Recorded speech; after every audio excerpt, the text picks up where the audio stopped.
Radio Transmundial presenta Los grandes temas. Un tiempo donde el pastor Salvador de Lutri nos lleva a pensar en la problemática más profunda del ser humano. Los grandes temas. Estamos recorriendo rápidamente las bienaventuranzas de Jesús. Las 8 bienaventuranzas de Jesús que forman el pórtico del Sermón del Monte. Y por eso los invito a que leamos en el Evangelio según San Mateo, capítulo 5, los primeros 4 versículos. Y vamos a leer hasta la bienaventuranza que nos va a ocupar en el día de hoy. Por eso los primeros 4 versículos. Dice... Se está refiriendo a Jesús, Mateo, y dice: viendo la multitud, subió al monte, y sentándose vinieron a él sus discípulos, y abriendo su boca les enseñaba diciendo: bienaventurados los pobres de espíritu, porque de ellos es el reino de los cielos. Bienaventurados los que lloran, porque ellos recibirán consolación. El Sermón del Monte es la cumbre de las enseñanzas de Jesús.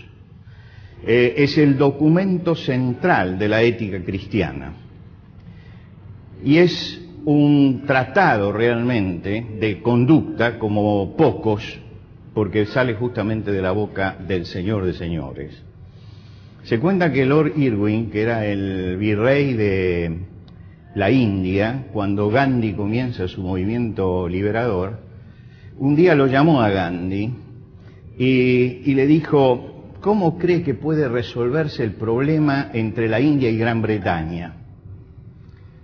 Y Gandhi le dijo: cuando su país y el mío sigan las enseñanzas de Cristo en el Sermón del Monte, se habrán solucionado todos los problemas. Es decir, Gandhi, que era un gran lector de la Biblia y un gran lector del Sermón del Monte, entendía que si nos ajustamos al Sermón del Monte no hay problemas. El asunto es que no nos ajustamos al Sermón del Monte. Jesús le colocó un prólogo al sermón, un manifiesto, un preámbulo, que son las bienaventuranzas. Y estas bienaventuranzas señalan a la persona que tiene un estado de ánimo satisfecho, contento, complacido, por un gozo que proviene de Dios. Y cuando analizamos las bienaventuranzas es un bosquejo sintético de los rasgos y de las características que tiene que tener un cristiano. Las bienaventuranzas son una descripción del carácter cristiano. Y lo vimos el domingo pasado cuando iniciamos con bienaventurados los pobres de espíritu, que es una de las condiciones que tiene que tener el carácter cristiano. Hoy nos toca la bienaventuranza que dice: bienaventurados los que lloran, bienaventurados los que lloran. Cuando yo comencé a pensar en esta bienaventuranza, inmediatamente me vino a la mente una frase que escuché repetir durante toda mi infancia, que es: los hombres no lloran.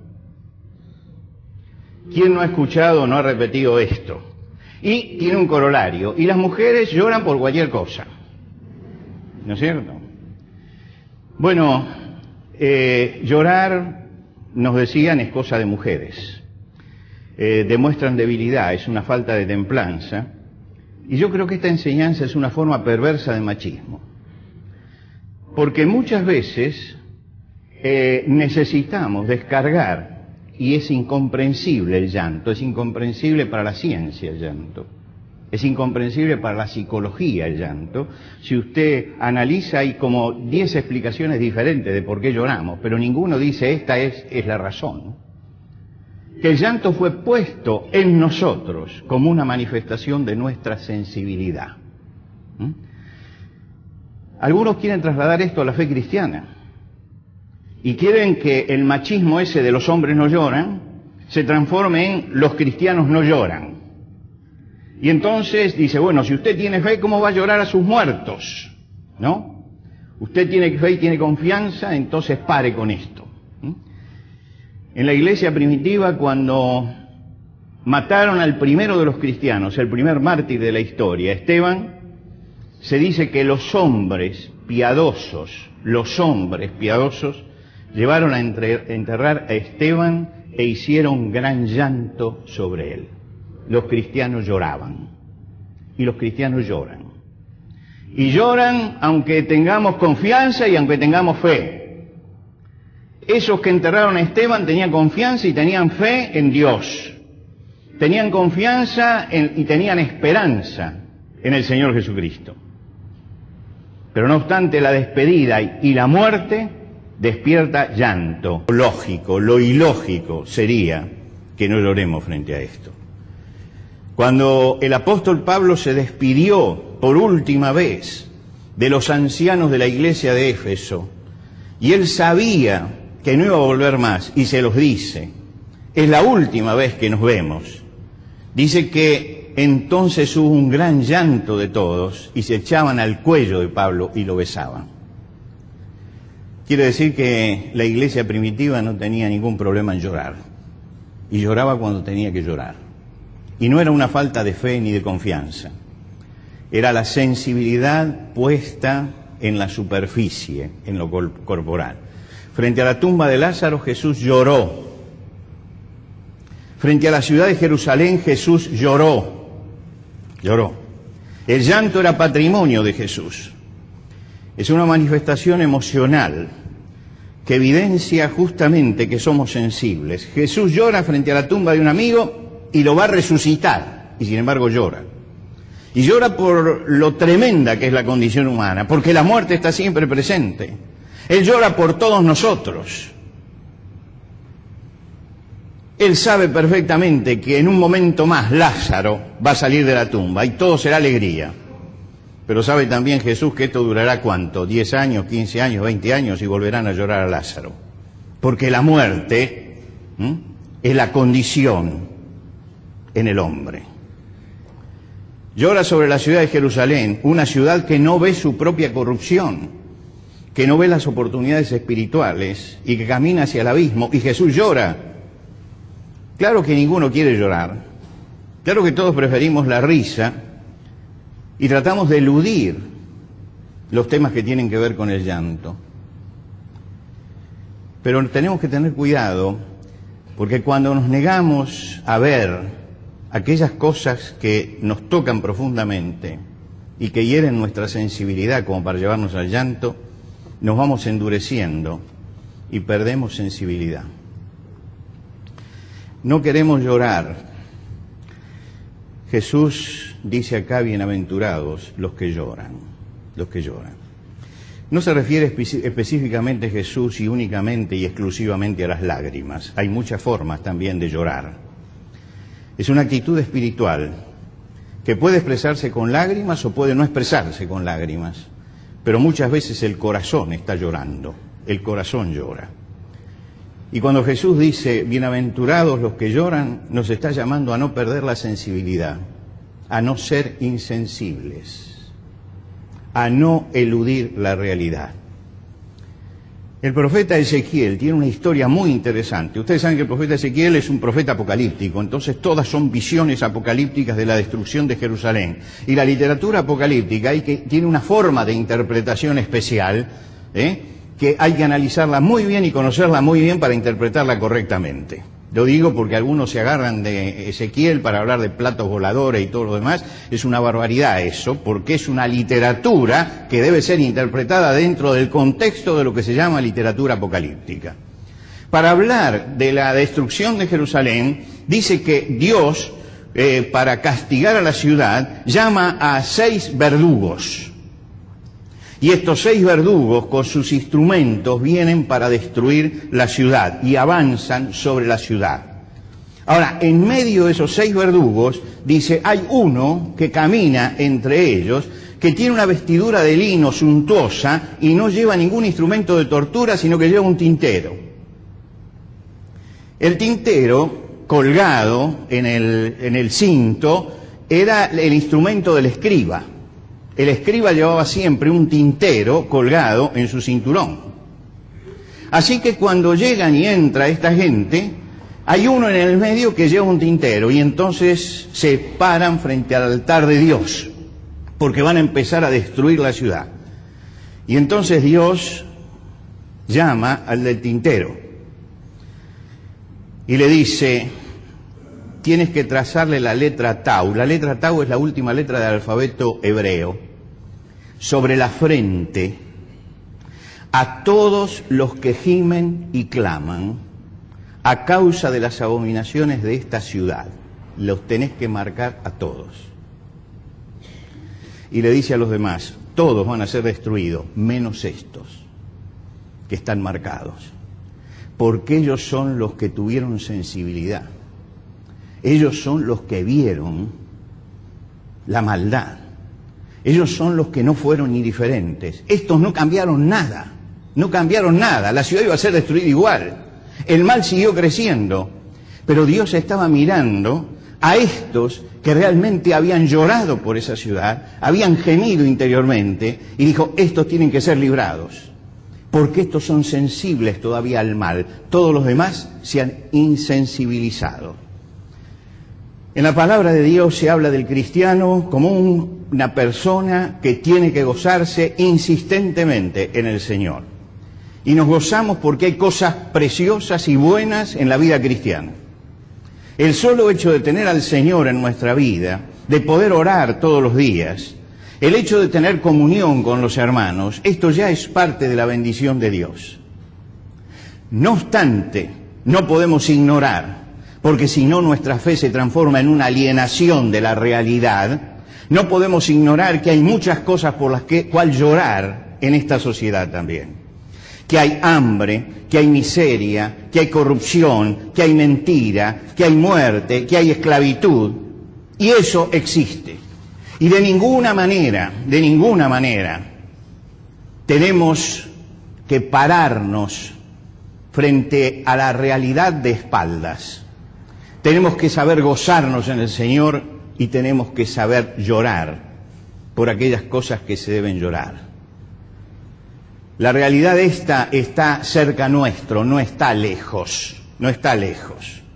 La miseria, la corrupción, el hambre está cerca nuestro, la mentira está cerca nuestro. Y hay que tener cuidado con algo, que conocemos los que estamos en radio. Cuando usted va por primera vez a hacer un reportaje en la radio, usted lleva su grabador y empieza a reportear a la persona y se lleva el reportaje para después pasarlo y dice, este reportaje salió genial. Pero después cuando usted lo escucha, resulta que el reportaje tiene una cantidad de ruidos parásitos que usted no se dio cuenta. ¿Qué son? Que alguien pasó conversando en el fondo, que pasó un coche, que un chico lloró, que alguien gritó, y todo eso aparece. Aparece. Y usted no lo escuchó. Y este es un fenómeno que se ha estudiado, que se llama oído selectivo. Oído selectivo. Si usted escucha la grabación de este mensaje, por ejemplo, que estamos escuchando hoy, usted va a escuchar un montón de ruidos que en este momento no los está escuchando. ¿Por qué? Porque el oído selecciona, apunta y escucha eso únicamente. Hay que tener cuidado con la visión selectiva. Cuando vemos únicamente lo que queremos ver y nos negamos a ver la realidad. Queremos ver siempre las cosas que nos hacen reír, pero hay cosas que nos tienen que hacer llorar y esas las tenemos que ver también, porque forman parte también de nuestra realidad. El problema de la visión selectiva es que no cumple con aquello que escribe el apóstol San Pablo en la carta a los Romanos. Él dice, gozaos con los que se gozan y llorad con los que lloran. Y es nuestro deber no solamente gozarnos con los que se gozan, sino también llorar con los que lloran. Llorar con los que lloran. Son bienaventurados quienes saben compartir el gozo con los demás y quienes saben compartir el llanto con los demás. Saber llorar con el otro. ¿Por qué nuestra sociedad se va endureciendo tanto, que ha dejado de llorar con los que lloran? ¿Por qué? Hay varias cosas que hacen al corazón insensible. En primer lugar, el corazón se insensibiliza por el secularismo. El secularismo es cuando se imponen las ideas del hombre y se deja a Dios al lado. Se deja a Dios al lado. Cuando se abandonan los mandamientos y lo que importa es el aquí y ahora. Y cuando llegamos a que el fin justifica los medios, cuando empezamos a pensar así, que toda la realidad es la de abajo y que no hay una realidad de arriba, el secularismo se va endureciendo el corazón. Se endurece por el materialismo. Una sociedad materialista es una sociedad de corazones endurecidos. Jesús lo contó en la parábola del rico y Lázaro, ¿se acuerda? El rico hacía banquetes todos los días con esplendidez. El mendigo estaba en la puerta, Lázaro, llagado, y quería comer las migajas que caían de la mesa del rico, y no las tenía. El rico lo conocía. El rico sabía que se llamaba Lázaro, sabía. El rico tenía conciencia de la presencia, pero no tenía conciencia de la necesidad. El materialismo lo había cegado, ya no veía la necesidad del otro. Ya no veía la necesidad del prójimo. Podía entrar todos los días a su casa y verlo, a Lázaro allí. Podía verlo mendigando, podía verlo con los perros lamiéndole las llagas, pero él entraba y hacía su banquete y no tenía ningún cuidado del que estaba allí sufriendo. El materialismo es eso. Ignoramos la necesidad del otro. La tercera cosa que endurecen son las ideologías. Las ideologías. Las ideologías son un invento del siglo XX. El siglo XX inventó las ideologías para reemplazar a las religiones. Entonces usted, en vez de adherir a una fe, adhiere a una ideología, con el mismo fanatismo con que demandaría una fe extrema, una fe fundamentalista. Las ideologías hicieron su siembra en el siglo pasado. Hitler mató 6 millones de indefensos en los campos de concentración por su ideología. Stalin mató 7 millones de ucranianos por su ideología. Los turcos masacraron 1,5 millones de armenios por su ideología. Y el que se llevó las palmas fue Mao Zedong, que mató 75 millones de chinos por su ideología. 75 millones. Esto es bueno tenerlo en cuenta ahora que se puso de moda Mao Zedong. 75 millones. Es el resultado de las ideologías. Las ideologías cierran el corazón de los hombres. Vivimos en medio de una sociedad endurecida. Endurecida por el secularismo, endurecida por el materialismo, endurecida por las ideologías.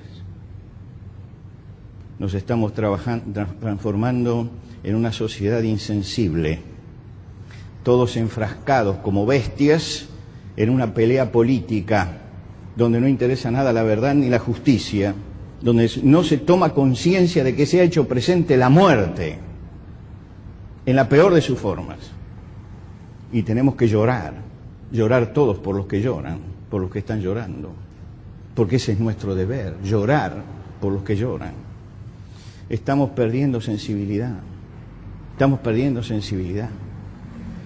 Yo que tengo memoria y tengo años además sobre las espaldas, recuerdo esta Argentina donde se tiraban muertos todos los días, unos a otros.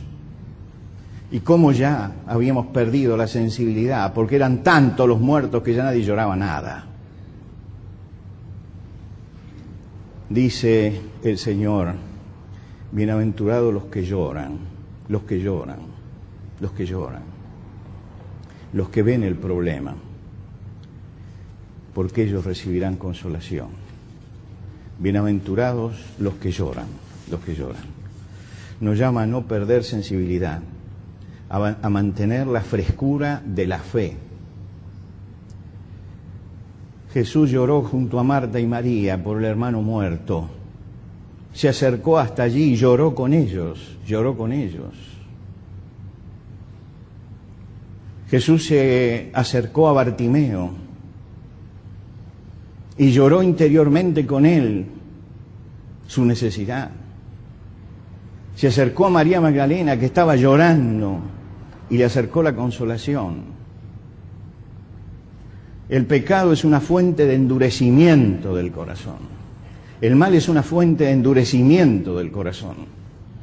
Nos endurece y dejamos de ver la realidad. Pedro un día descubrió que su corazón, el apóstol Pedro descubrió un día que su corazón se había endurecido. Y se había endurecido en tal forma que declaraba y declamaba su adhesión incondicional a Jesús. Y cuando le apretó el zapato lo negó. Y ahí reacciona y se da cuenta que tiene el corazón endurecido. Y entonces dice que salió y lloró amargamente. Y ese llanto es lo que lo vuelve a lo humano, es lo que lo vuelve a ser lo que debía ser. Él vuelve a llorar. Bienaventurados los que lloran, los que ven su propia dureza, los que se presentan ante Dios, los que piden un nuevo corazón que sea sensible. El profeta Ezequiel trae una promesa de Dios a un pueblo que se había endurecido.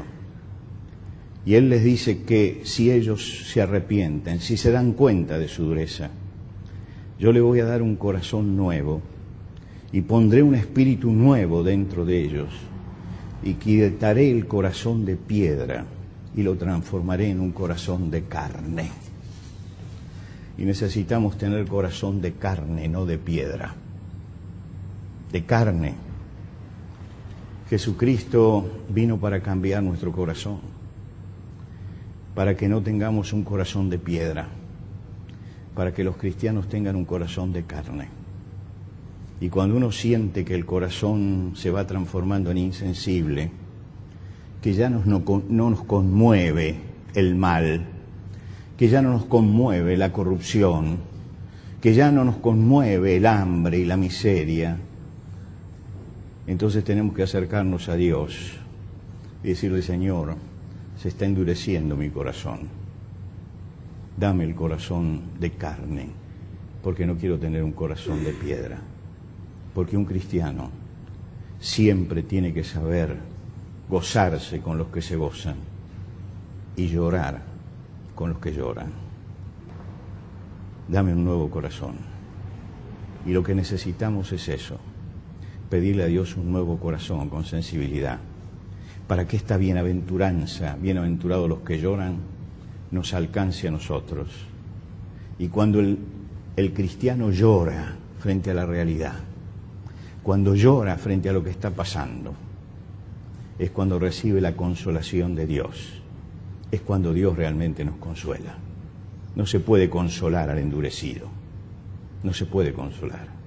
No se puede consolar al insensible, no se puede, porque no es consciente. Pero cuando somos conscientes, allí viene la consolación de Dios. No dejemos que las cosas se precipiten en nuestra vida, no dejemos que Dios esté mudo en nuestra vida. Clamemos siempre al Señor por un corazón sensible. Y si nuestro corazón se endureció, vengamos al Señor y digámosle: Señor, de acuerdo a la promesa tuya, quita el corazón de piedra y dame un corazón de carne, sensible a la necesidad del otro. Señor, queremos pedirte que tú, que nos has hecho gozar hoy, nos hagas reflexionar también con la palabra tuya, con estas palabras de Jesús que caen como un mazazo sobre nuestra vida en esta hora y sobre nuestra sociedad. Frente a esta insensibilidad a la que estamos corriendo como sociedad, te rogamos, Señor, que tú mantengas nuestro corazón sensible frente al dolor ajeno, corazón sensible frente a la necesidad ajena, corazón sensible frente a la miseria, corazón sensible frente a los problemas de la corrupción, sensibles frente a los avances del mal. Señor, que cada uno de nosotros como cristianos pueda tener un corazón de carne, para ver la necesidad, para ver el problema, para interceder, para actuar, para que tú, Señor, puedas ponernos entre los bienaventurados. Señor, es muy fácil reír con los que ríen, y confesamos que nuestra naturaleza humana siempre quiere estar con los que ríen.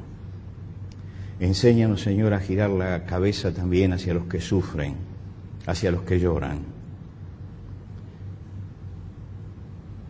Que comprendamos, Señor, la hondura de tus palabras cuando comenzaste el sermón diciendo, bienaventurados los que lloran. Y que nuestra vida tenga la sensibilidad como para saber gozarse cuando hay que gozarse y llorar también cuando hay que llorar. Señor, gracias por el encuentro que hemos tenido. Te rogamos que si alguien hoy siente que tiene un corazón de piedra, pueda acercarse a Jesucristo, pueda abrir su corazón a Él y pueda decirle, Señor, necesito que cambies mi corazón, que quites el corazón de piedra y me pongas un corazón de carne. Bendice, Señor, a los que pueden estar en este momento mirando para adentro su propia vida y sintiendo que se han ido endureciendo. Y bendícelos para que puedan tomar un camino de retorno, puedan acercarse al Señor para recibir el don de un corazón sensible, puedan acercarse a Él para transformarse en verdaderos hijos de Dios.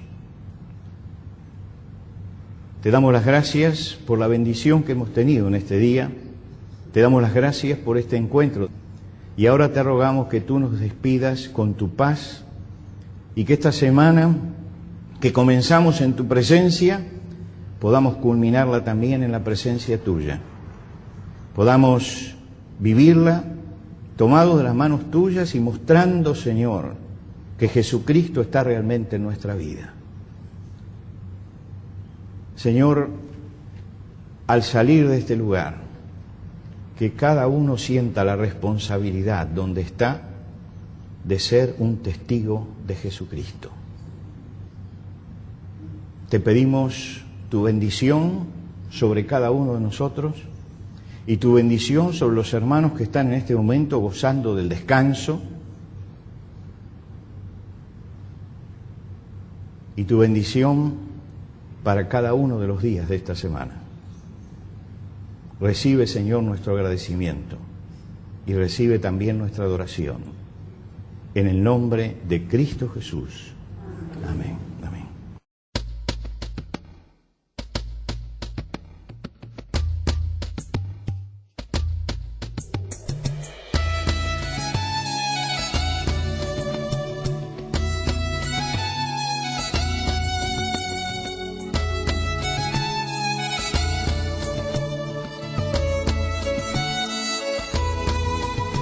Antes de finalizar los grandes temas del día de hoy, les queremos dar los canales de comunicación donde usted puede entrar en contacto con el pastor Salvador de Lutri. Por carta, hágalo a Los Grandes Temas, casilla de correo 5051, Montevideo, Uruguay. Los Grandes Temas, casilla de correo 5051, Montevideo, Uruguay. Y el correo electrónico losgrandestemas@transmundial.org. losgrandestemas@transmundial.org. Nos encantaría escuchar de usted, saber cuáles son sus comentarios, preguntas, reacciones e inquietudes sobre el tema de hoy. Por ahora nos despedimos hasta otro espacio de Los Grandes Temas, una producción de Radio Transmundial.